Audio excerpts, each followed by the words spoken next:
नमस्कार। Welcome to my YouTube channel Akshar Vaidik astro. आज हम बात करेंगे 2026 के प्रेडिक्शन के बारे में। तो आइए देखते हैं कैसा रहेगा भारत के लिए और विश्व के लिए 2026। सितंबर 2025 से भारत की मंगल की महादशा चालू हो गई है। तो हमने देखा कि किस तरह से ऑपरेशन सिंदूर हुआ। फिर जैसे ही डोनाल्ड ट्रंप ने उन सीज फायर के ऊपर जो बयान दिया, तो उनमें भी नरेंद्र मोदी जी ने, हमारे प्रधानमंत्री ने उस बयान को ठुकरा दिया। ये सब मंगल का नेचर है भारत के ऊपर, कि वो मंगल एक सेनापति की तरह है कि जो किसी को फॉलो नहीं करते, एक राजा के अलावा। तो वो सब हमको भारत में अभी सितंबर 2025 से वो सब दिखने मिलेगा कि किस तरह से भारत और रसिया का जो ऑयल डील है वो हम कर रहे हैं। तो जिस तरह प्रेसिडेंट ट्रंप ने जो बयान दिया कि आप वो डील रोक दीजिए वरना हम आपके ऊपर 50% टेरिफ लगा देंगे वगैरह वगैरह। तो वहाँ पे भी प्रधानमंत्री नरेंद्र मोदी जी ने उनका कहा माना नहीं। तो ये सब देखा जा सकता है कि किस तरह से मंगल है जो अपने भारत के महादशा में आ गए हैं, तो इनका प्रभाव अभी देखने को मिल रहा है। मंगल है वो एक लैंड के भी कारक है। तो हम अगले कई महीनों में देखने को मिलेगा कि किस तरह से भारत की जो भी जमीनी सीमाएं हैं उनमें जो भी हमारी पीओके है, चाइना है, बांग्लादेश है, तो उनकी ओर हम अपनी लैंड एक्सटेंड करते हुए देखने को मिलेगा अगले कई जून जुलाई तक। बात करें पीओके की, तो नेक्स्ट फरवरी मार्च में हमको ऑपरेशन सिंदूर 2.0 की झलक दिखने को मिलेगी। पाकिस्तान के भी 3 टुकड़े देखने को मिलेंगे। सो वेट एंड वॉच। बात करें भारत की, तो फरवरी मार्च में राहु आ रहे हैं। तो हमको देखने को मिलेगा कि हमारी जो भारत सरकार है या बीजेपी है उनमें ग्रह युद्ध मीन्स के जो भी उनके अंदर का जो भी कुछ ना कुछ कलेश है वो बाहर आता हुआ दिखेगा। भारत में बहुत बड़े करप्शन आते हुए दिखेंगे, बहुत बड़े क्राइम आते हुए देखेंगे। तो फरवरी मार्च में थोड़ा भारत के हिसाब से देखें तो गवर्नमेंट और क्राइम, करप्शन, ये सब के न्यूज़ बहुत बड़े मात्रा में, बड़े वाले न्यूज़ देखने को मिल सकते हैं। 2026 में मोदी जी के लिए धर्म संकट या कठोर निर्णय जैसे स्थिति आ गई है। तो हम देखेंगे कि 2026 में मई और जून में किस तरह से मोदी जी के विरोध या अपनी बीजेपी पार्टी के विरोध, कुछ ना कुछ सरकार के विरोध, कुछ विद्रोह, बहुत ही बड़ा विद्रोह देखने को मिलेगा। नरेंद्र मोदी जी को कठोर निर्णय लेने पर मजबूर कर देंगे मई या जून में।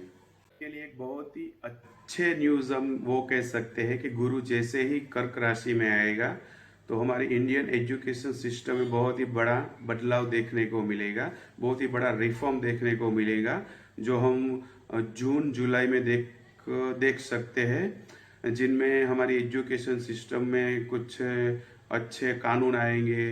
या फिर जो भी हमारे यहाँ के स्टूडेंट एनआरआई मीन्स के जो फॉरेन स्टडी करने के लिए गए हैं, तो उनकी भी घर वापसी हो सकती है। ऐसे कुछ कानून आएंगे या कुछ ऐसे रिफॉर्म बनेंगे कि यहाँ के एजुकेशन सिस्टम में कुछ ज़्यादा बड़ा बेहतर हो, जिससे हमारे स्टूडेंट को बहुत ही बड़ा फायदा हो सकता है।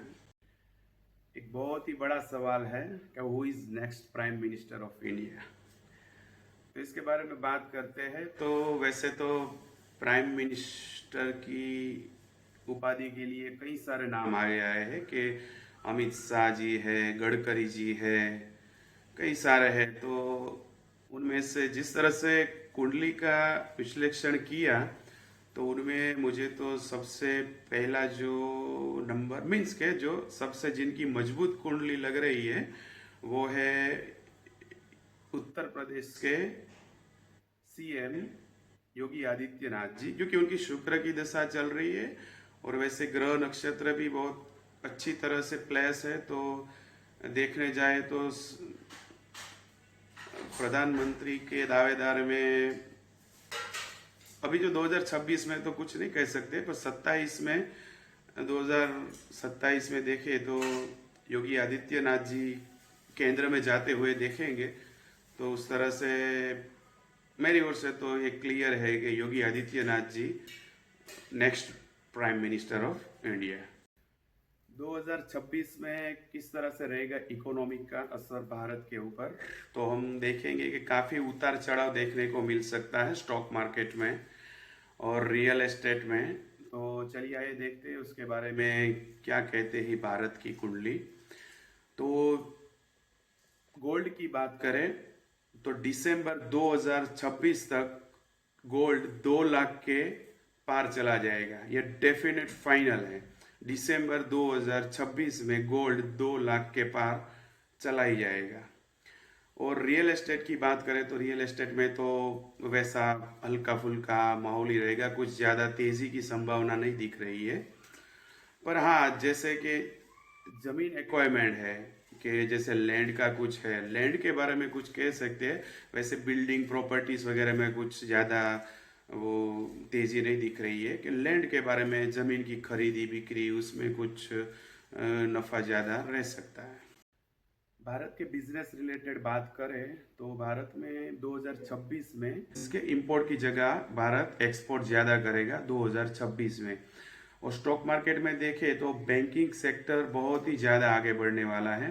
बैंकिंग में देखें तो बैंकिंग के स्टॉक आगे बढ़ेंगे, बैंकिंग में कुछ नए बदलाव आएंगे, कुछ ना कुछ ऐसा दिखने को मिलेगा। जैसे बैंक सेक्टर है वो एकदम से 2026 में एकदम हाई के ऊपर जाता हुआ दिखेगा।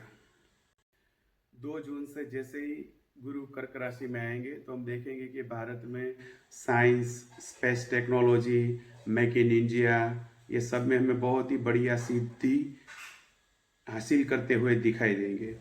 जैसे कि हथियार की डील है, डिफेंस की ओर से हम बहुत ही बड़े मात्रा में कुछ ना कुछ ऐसी बड़ी डील करेंगे, वो सब 2 जून के बाद देखने को मिलेगा।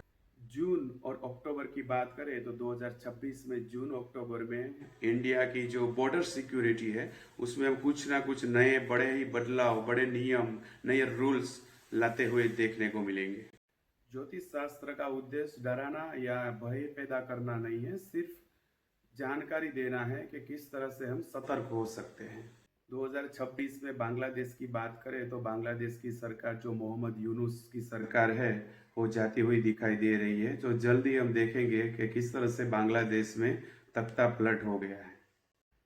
बात करें विश्व की तो 2026 में कुछ ऐसी स्थितियां हैं जिससे एक दूसरे देश से लड़ाई कर सकते हैं, पर कुछ ऐसा नहीं दिख रहा है कि जिसमें विश्व युद्ध, परमाणु युद्ध, न्यूक्लियर युद्ध ऐसा कुछ दिखाई नहीं दे रहा। हालांकि जैसे कि महाभारत संयोग है, 4 ग्रहण देखने को मिलेंगे, तो उस तरह का सहयोग है। विश्व युद्ध जो 2 हुआ उसका भी जो 1942 से 1946 का जो भी सहयोग है वो भी उस तरह का ही ग्रह नक्षत्र का सहयोग है कि 4 ग्रहण देखने को मिलेंगे। पर ऐसी कुछ स्थितियां नहीं दिख रही कि जिसमें पूरा विश्व युद्ध की ओर चला जाए और तीसरा विश्व युद्ध हो जाए, ऐसा कुछ दिख नहीं रहा। जैसे कि हम कुछ बात करें देशों की तो भारत पाकिस्तान से युद्ध कर सकता है, यूएसए वेनेजुएला ऐसा कर सकता है। फिर चाइना ताइवान की बात करें तो वहाँ भी कुछ कॉन्फ्लिक्ट हो सकता है। म्यांमार और सीरिया की तो वहाँ पे भी गृह युद्ध के जैसे माहौल दिखने को मिलेंगे।